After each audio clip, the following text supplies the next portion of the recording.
Amid the busy background of everyday life, we see them on sidewalks and street corners, their makeshift shelters and shopping carts. People living out shadowy lives in plain sight, as life for the rest of us goes on all around them. It is a frustrating, complicated presence with no easy answers, but one that people you'll meet are determined to solve, one hard victory at a time. I'm Vicky Gonzalez. Over several months, photojournalist Marcelino Navarro and I followed along with a special team to abandoned buildings, vacant land, streets, and sidewalks. Tonight, those struggling on the streets and those seeking solutions. Each of them with their own stories to share. We're starting off in February, 11 months ago. I worked patrol for about 4.5 years. I was a field training officer out here, and I had just a lot of experience with homeless individuals because we had so many calls for service just on the patrol end. It's very different than patrol. Whereas patrol, a lot of times, you go to a call and you have to find kind of a quick solution, and then right after you're done with that call, you're on to the next one and things like that. Whereas with this one, we can take the time and we can do more of the long-term solutions to these problems. It's a lot more gratifying. Deputy Matt Hovermail is one of 7 members of the Sacramento County Homeless Outreach Team. That is 7 deputies for the entire county of Sacramento. And County of Sacramento, it's over 900 square miles. The goal of the HOT team is not to criminalize those experiencing homelessness, but to connect them to services and housing. Yeah, it's definitely not like one thing that's causing all this. It's multifaceted. It's, mental illness, the drug use, there's the lack of, shelter and housing. All while balancing complaints from residents and business owners. But you're not interested in housing?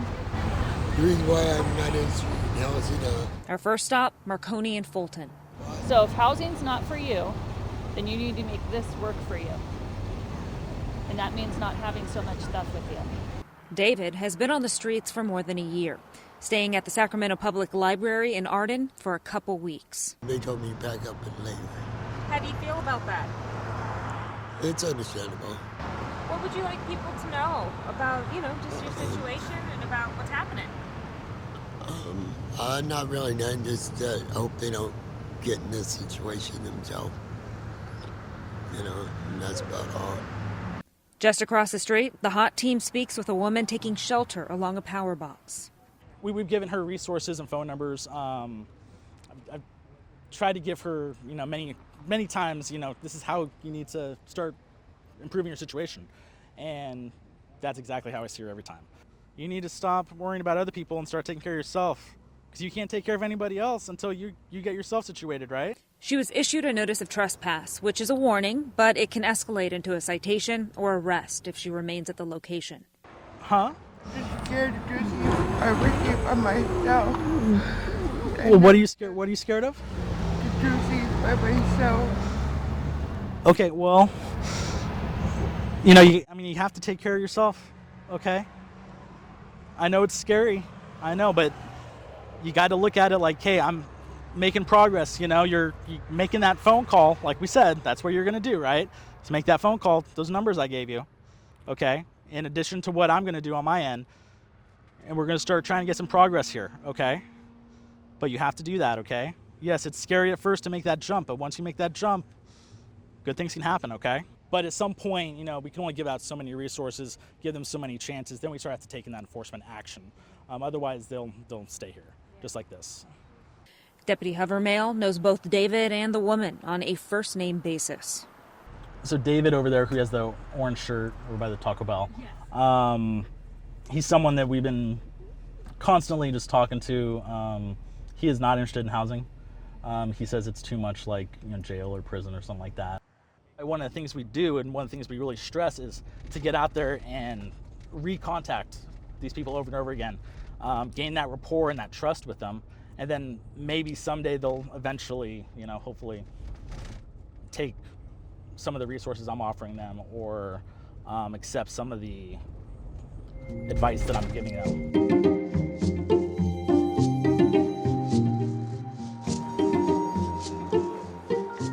Our next stop, off Morse and Arden. This individual that we're going to go see right now, she's been offered housing. She was actually offered housing actually not too long ago, but declined it. You're still downsizing? Yeah. Okay. Yeah, because I mean we're still getting complaints, you know. It wasn't as right after we kind of downsized, or you gave up a lot of that stuff and all that. It wasn't as bad, but now the complaints are coming back in. How long have you been in this area? Quite some time now. 5 years. Even though she can't talk, she's my best friend. We talked about it yesterday that medical issue is gonna get a lot worse if you don't take care of it. The HOT team is connecting Marshala with Ellicott Health Center, which offers free medical services. So what's your long-term plan after you get Ellicott to check you out? Find a shelter that me and her can go to and get in there. Yeah. Okay. So you are down with the shelter, and if it accepts dogs? Yeah. Okay. But I'm done with this already. Yeah. Okay. Well, we've talked about this for a while with you, just trying to get you in a position where you can go into someplace medically. Do you think that they're trying to help you? Yeah, they actually care. They do. Today she actually did say for the first time that she's willing to accept housing if we're able to find it, which is awesome. But once I get them on and that starts rolling, I can't have you back out again. A lot of the success we have is from that rapport building. They gain the trust, they know us by name, and just through those constant contacts we have with them. The majority of people the HOT team come in contact with have been experiencing homelessness for years. What I've found in my experience is that those people that have, ended up on the streets because they've been evicted or because of some type of, financial hardship or traumatic event or whatever, a lot of times they're very much willing to work to get back to where they were. Deputy Havermail explains the challenges often involve deep-rooted issues. Okay. I'd say a majority of them fall into either a mental health or a drug-related category. A lot of times they're using the drugs to self-medicate for a mental illness. We find that quite a bit. If you get people, I think, off the drugs, if we get people the mental health treatment that they need, I think they might be more willing or more capable of accepting the shelters and kind of working toward that.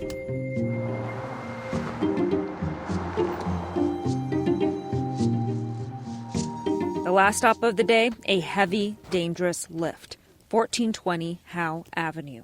We're putting masks on because just the hazards in this building, asbestos, feces, just dirt, construction materials, black mold. A massive abandoned business complex, transforming into a regular spot for squatters, but now being demolished. Every board you see has been a point of entry that they've been using to get inside the building. It's a camp. Any idea how many people were living here? It's a big building. It's a big building. I believe the biggest number we've ever pulled out is it's in the teens, maybe 20.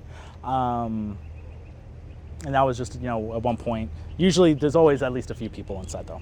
For the past weeks, the HOT team has been making sure no one is inside and clearing out whomever remains before the complex is leveled. So, building being demolished. We had the date that they should be gone. Despite notices to vacate, people are still inside, hiding in squalor. It doesn't surprise me because I've been here so often. But the first time I came in, absolutely. Yeah, because it's just, you don't see stuff like this. From used needles to people setting indoor fires, human waste, not to mention toxic building materials. The hazards are everywhere. And even going through the building, this is kind of like a maze, and just protecting yourselves when you're responding to this or getting people to vacate. I mean, there's just a lot of different doors and a lot of different rooms. Which is why when we're doing this building in particular, we always make sure we have the full team with us for that extra safety. One moment, the HOT team is weaving through dark, abandoned sections.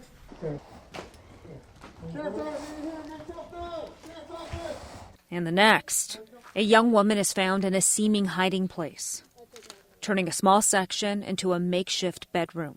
Room where they've been hanging out and living. And you can see when you go in, they have a full little furnished apartment. They got their bed, dresser, they got a little table, chairs, stuff on the walls, air freshener. All around are indications that dozens of people have been filtering in and out for the better part of a year. It's a big project. It's a lot of work. It's been a lot of work. So to know that it's being demolished tomorrow and it's finally going to be, kind of off our plate, it feels good to knowing that it's finally going to be done and over with. Do you feel discouraged after these types of calls? I don't know if discouraged is the right word, but I know that there's more work to do.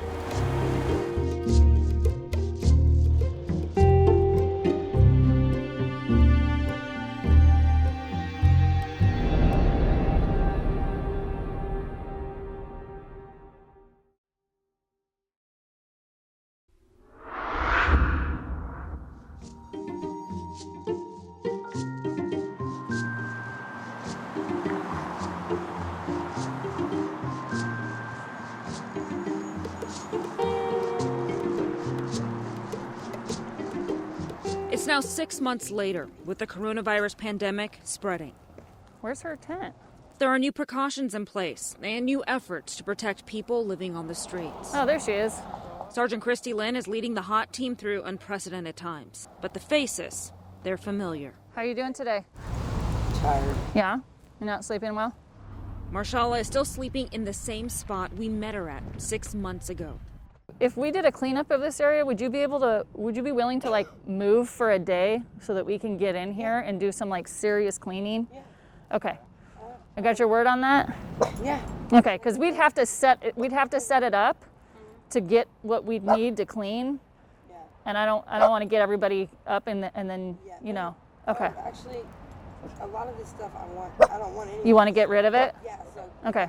And you're still not interested in going to the hotels? Okay. All right. Well, we want to check. I know you've said it. Hey, that's good. All right. This is good stuff. We'll keep moving forward, all right? Yeah. All right. Gotta be good neighbors to everybody around here. So twice we've gotten her approved for housing. And at the last minute, she's just decided it's not really for her. Do you want to stay out here or do you want to find housing? I don't want to stay out here no more. What's preventing you from finding housing? Because they're trying to connect you with services.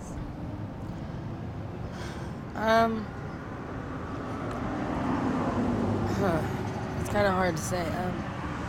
A bunch of different things, honestly. Just got too comfortable, I guess you could say, out here. But yeah, I guess I'm being stubborn and selfish at the same time. What is your concern level when it comes to COVID and the risk of getting sick? Honestly, it's kind of hard because of a question because me personally, my health has already gone to hell. It's already shot. So as far as COVID and getting, the possibility of it actually catching it, bring it. Because you know what? I'm already out here, so you can't stop it if it does. How did the conversation go out there? Oh, good. We have a good relationship with her. We kind of know what she's willing to do and what she's not, but we always ask anyway. Mm-hmm. So she has a tendency to think of, what's tomorrow going to look like if I go to a hotel, not long term. And we're trying to get her to think more long term. In response to COVID-19, the state created Project Room Key, which provides free housing for high-risk individuals experiencing homelessness. We're always hopeful for the ones that have taken advantage of Project Room Key. We've housed some out of state that wanted to go back to their families during this. So, there's been some really good things that have come out of it. I think if you want to look at it that way, maybe we're in this pandemic, but we've been able to house some people. Because of COVID-19, the HOT team is limited as to how they can respond to people sleeping in public areas. What have been the biggest changes to your job and to the team's job with COVID? Probably the inability to move people from areas like that to do cleaning, and the types of complaints that are coming in that it's getting a lot worse because we can't get in there and do cleaning.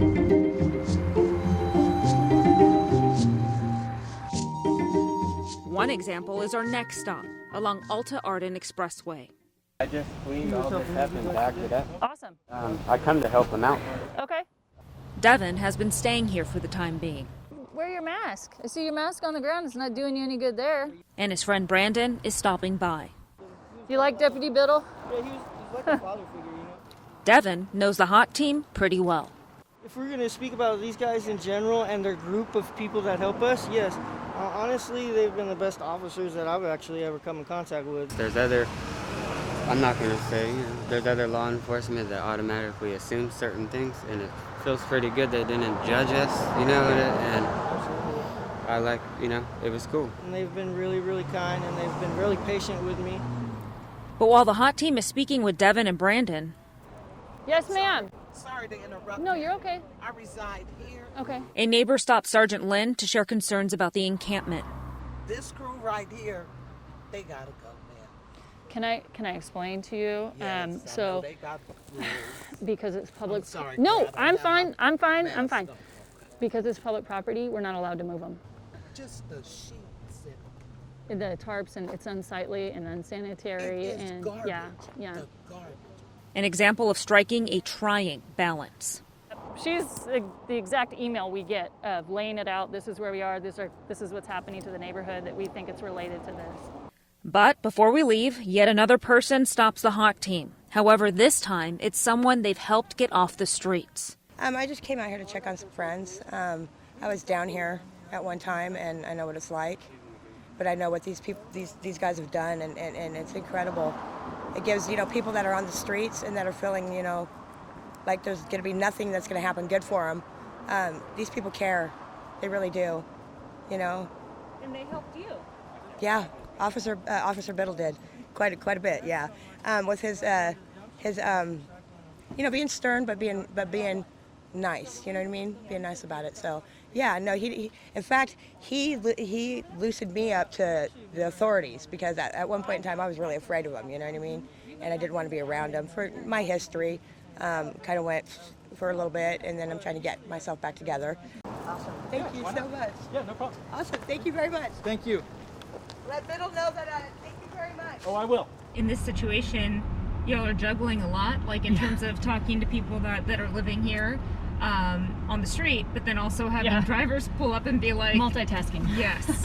And I think that kind of touches upon, the challenge of finding the right balance. For sure. And but the complaint we're hearing right now is that there's no balance. It's one-sided on all the rights and protections of homeless, and the business owners and the residents are not getting the same type of response or respect with their concerns.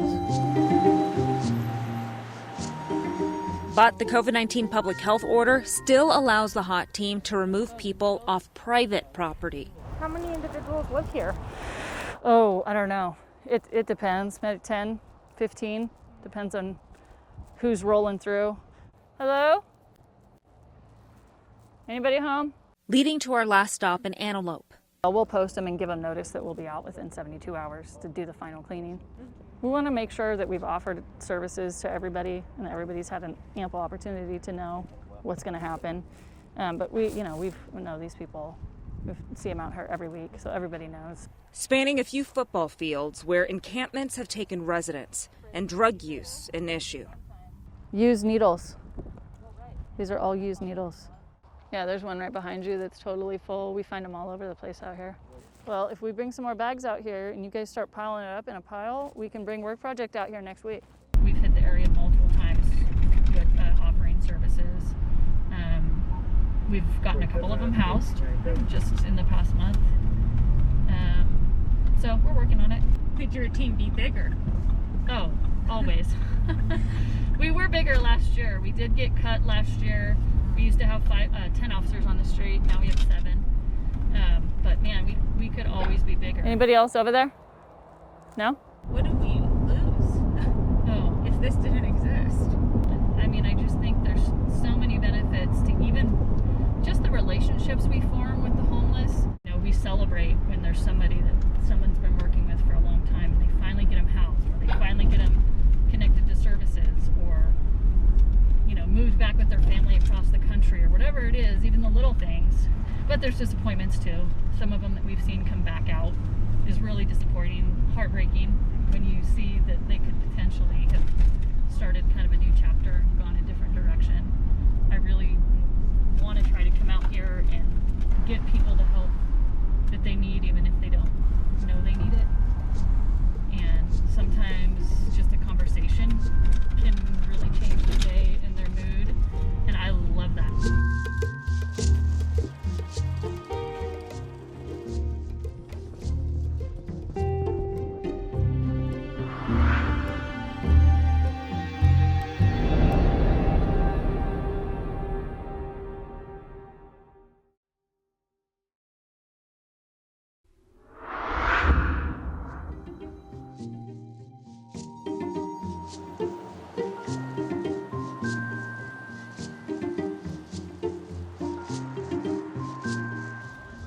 We first met up with the sheriff's homeless outreach team nearly a year ago.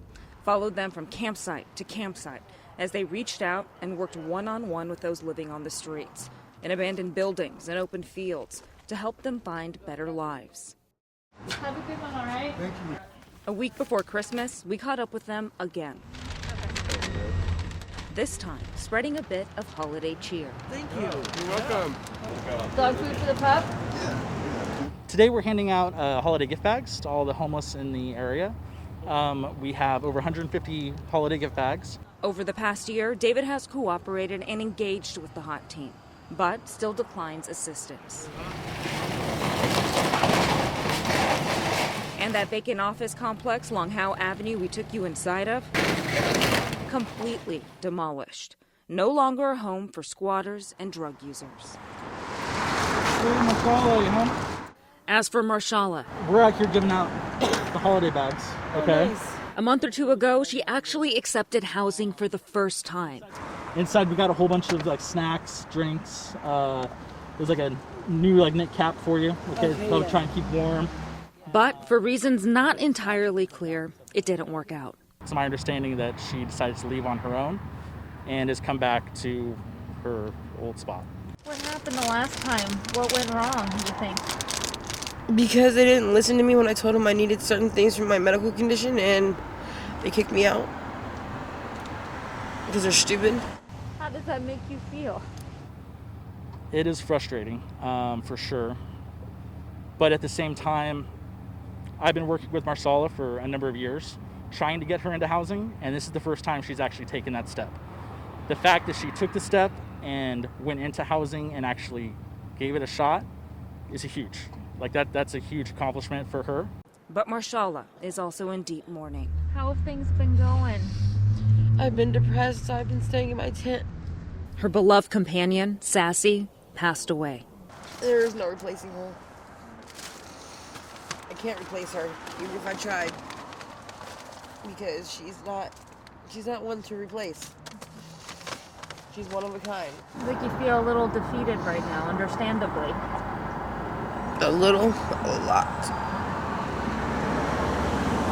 A lot. For Marshala, David, and the dozens, hundreds of people the HOT team regularly reaches out to, the threads of hope are few and far between.